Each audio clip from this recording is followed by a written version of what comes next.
This ABC 15 Flash Briefing is sponsored by Sanderson Ford. Straight up. Hello, I'm Danielle Lerner with your top stories from ABC15 Arizona. We are tracking the latest on the coronavirus. Arizona case numbers climbing and local nurses saying they're at their breaking point as Valley hospitals struggle to keep up. The Delta variant surging across the state. Another 34 deaths reported in the past 24 hours, along with more than 2,600 cases. Our fourth straight day at levels that high, and nearly all of them in Maricopa County, making up more than 70% of the deaths across our state.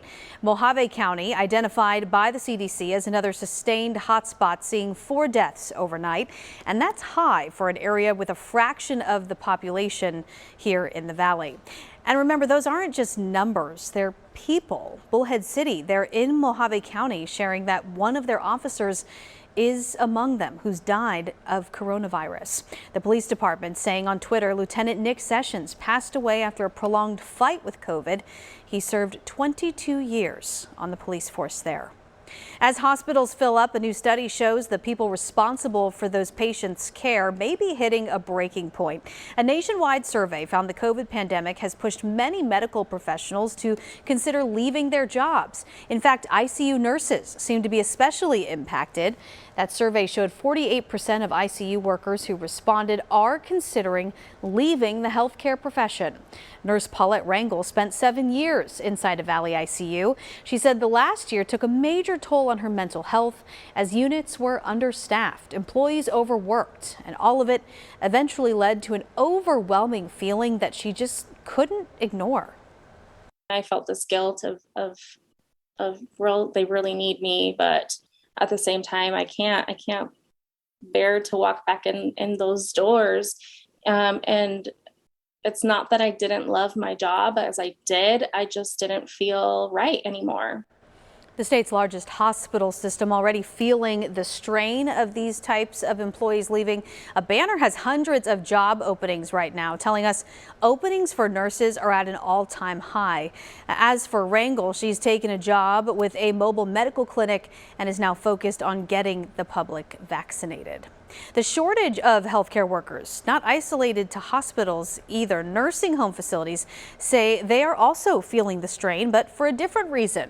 Workers with COVID and some unwilling to get vaccinated. According to AARP, the vast majority of nursing home residents are considered fully vaccinated, but as of June, only 56% of the healthcare staff could say the same. Nursing home operators want staff to get the vaccine, but worry if they mandate it, employees they can't afford to lose may start leaving. Back here at home, the Gila River Indian community now reinstating its reservation-wide mask mandate. So this applies to everyone, visitors and community members within the boundaries of the reservation, regardless of vaccination status. They're also limiting the number of people who can gather to just 15, and that applies to funerals as well. Important to know this if you're headed to Gila River Casino's Wild Horse Pass. You might remember they just rolled out Las Vegas-style gambling there.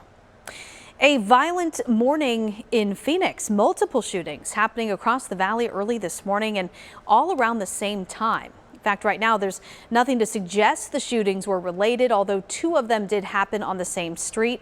And in all 3 incidents, the shooter is still out there.